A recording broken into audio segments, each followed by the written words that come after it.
Hi, good evening everybody. Hey, the weather changed today, so I thought I would pop back on here and talk about what I'm doing for dinner, and maybe you guys can pop on in the comments and let me know what's going on for dinner at your house too.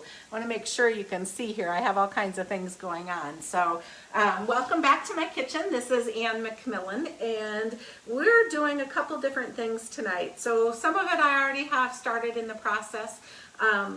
Which is, I think I popped on one other time and I talked about egg rolls in a bowl. And so tonight I'm actually going to give you another idea, another way that you can do that. And so let me pop on, let me see if I can grab these out. One of the things I already did was I started using some wonton shells in the mini muffin pan. So this is just kind of a cheater way to make an open egg roll idea. And so let me pull these out of the oven. And I just had some leftover wontons. So I used our regular muffin pan. I used the oil spritzer to spray it. I took 2 wontons.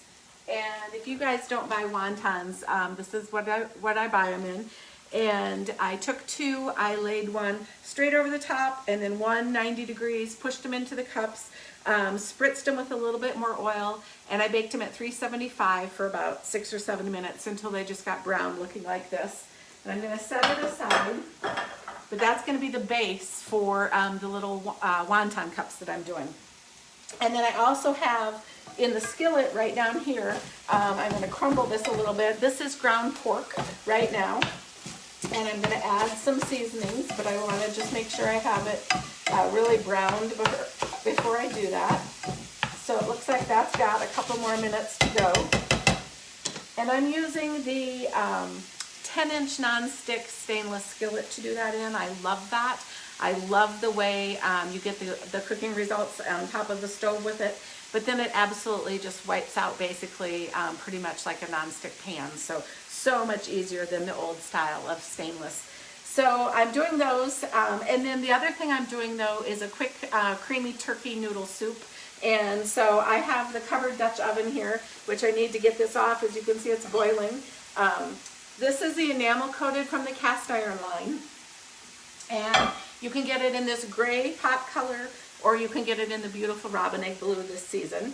And I already had some turkey and broth saved in the freezer frozen, so that's what I'm using. But you guys, you could do this with chicken breast, you could do it with a turkey breast, you could do it with leftovers like I am. You want to bring your broth and the meat to a big rolling boil like I have going on here. And then we need to add several flavorings to this soup. So the first thing I'm going to do is add a clove of garlic. Whoops, as I just dropped in a piece of skin. That's why I'm called the pampered chef, not the perfect chef. So just put a big clove of garlic in your press and squeeze it so that you get all of the good, there's a little piece of turkey, all of the good garlic, so it goes into your soup. Then I have a whole cup of chopped onions. Then we're going to add some celery. And this is a quick slice, you guys. I've talked about this before. I love that you can do a lot of things all at once. And I could have put these celery pieces like through the manual food processor or through the food chopper. But if you notice, I'll show you this one a little bit better. With all the grids in here, I'm just laying the pieces of celery on top.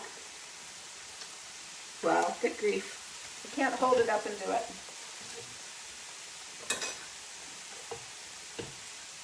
There we go.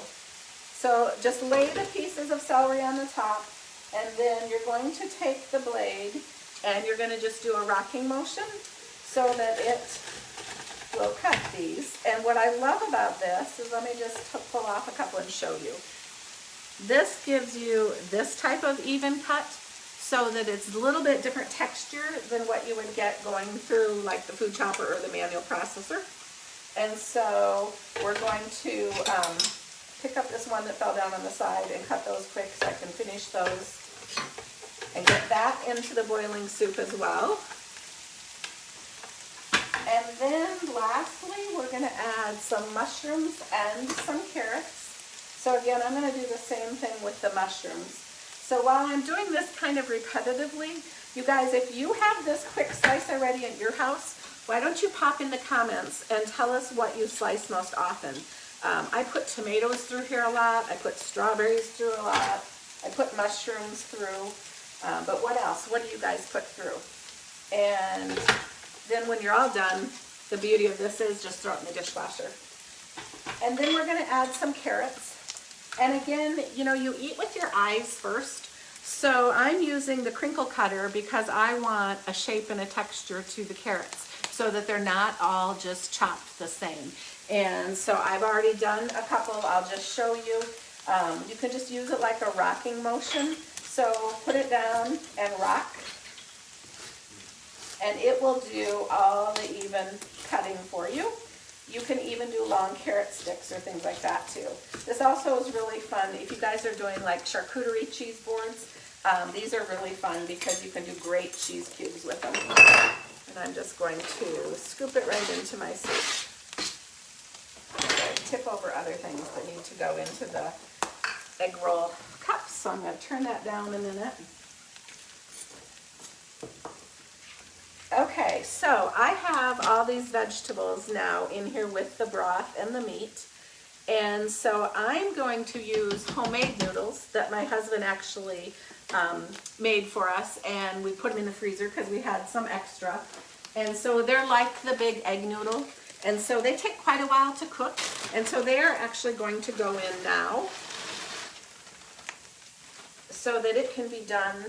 The noodles will be done nicely at the same time that the vegetables will. And I do want it to come back to a boil, but I don't want to deal with the boiling over mess. So I will put the large boil over right on the top of that. And I will bring that to a boil. I'll let it boil for about 8 to 10 minutes with those thick noodles in there. Then I will turn it way down. And then I want it a little creamier, so before I serve it, I'm actually going to take a little half and half and flour and whisk it together and slowly stir it into the soup to give it a little bit of a creamy base. And then just season it with salt and pepper or whatever kind of seasoning that you guys like. Just one of those comfort foods for when the weather turned cold like today. I wasn't prepared for that. This sounded really good. So now while this ground pork is looking really nicely done here and just starting to brown a little bit, that's awesome. We want to add the rest of the ingredients to this recipe. And so it also requires fresh garlic. So again, put the clove right in your garlic, press and squeeze, and then take a good sharp knife and make sure you get all the goodie off. And I'm going to actually, that was not a very big clove, so I'm going to put in another one. Actually, these are tiny. These two little cloves, so I'll put them both in together. Get one more squeeze here of the garlic. Cut it off.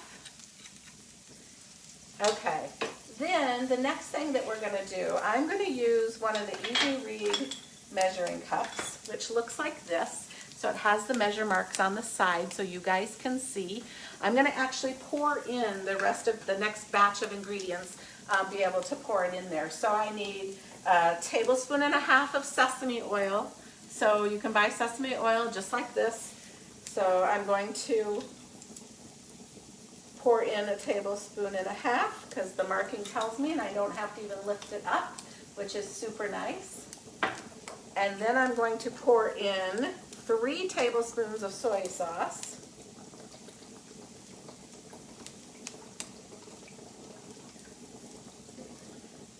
And we're going to add this to our meat mixture.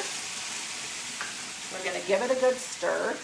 And you guys, if you use ground pork like this, it is so lean. It's not like using ground beef. There's nothing to drain, okay? And so you could also, of course, done this with ground turkey if you wanted to too.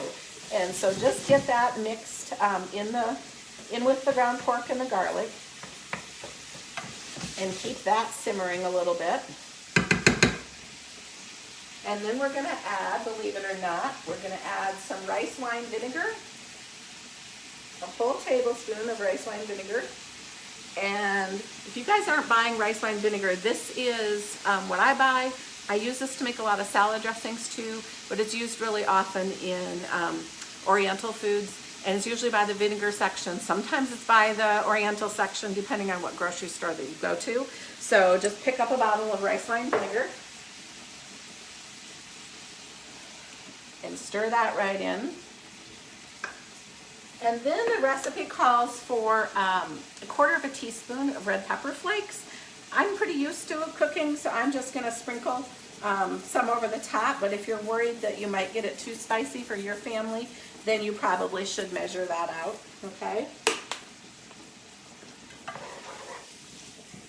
So again, it is just getting the flavoring stirred in here.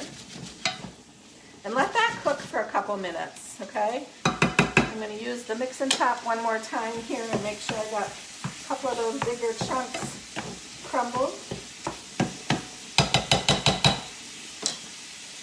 And then I have this heaping cupful of a combination of coleslaw and broccoli slaw. And you guys, this is just a twist. Like, you can find several recipes for egg rolls in a bowl, and they almost all use coleslaw mix to save yourself some time. And I have found that I like also buying broccoli slaw because it gives you a little bit different texture and crunch.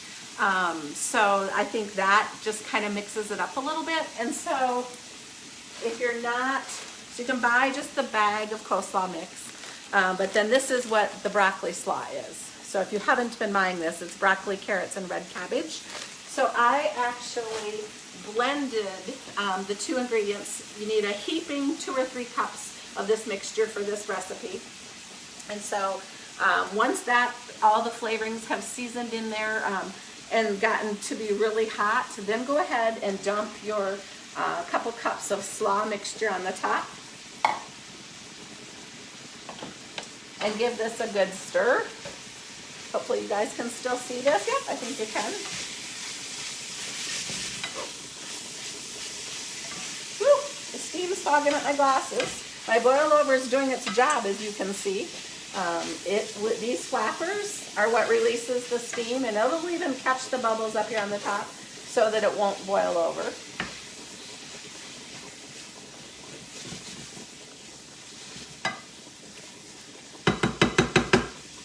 Okay, and then you are going to just let this saute in the skillet for, 2 or 3 minutes maybe, until you get it to the texture that you want.